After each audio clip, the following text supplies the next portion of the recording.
നിലമ്പൂർ പൂക്കോട്ടുംപാടത്ത് കാണാതായ 17-കാരന്റെ മൃതദേഹം കിണറ്റിൽ കണ്ടെത്തി. തോട്ടക്കര കാഞ്ഞിരംപാറ സഹീദിന്റെ മകൻ ഹാഷിമിന്റെ മൃതദേഹമാണ് പൊട്ടിക്കല്ലിലെ കമുകിൻതോട്ടത്തിലെ കിണറ്റിൽ കണ്ടെത്തിയത്.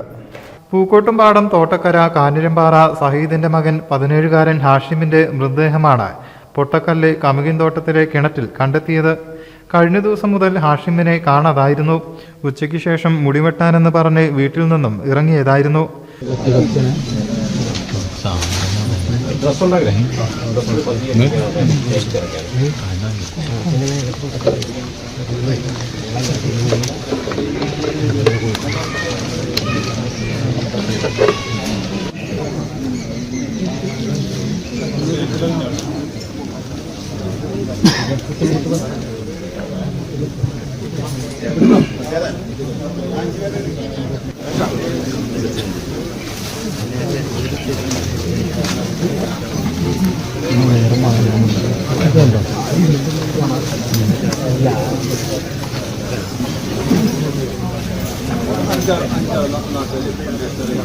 Pookkottumpadam government higher secondary school +1 വിദ്യാർത്ഥിയാണ് മരിച്ച ഹാഷിം.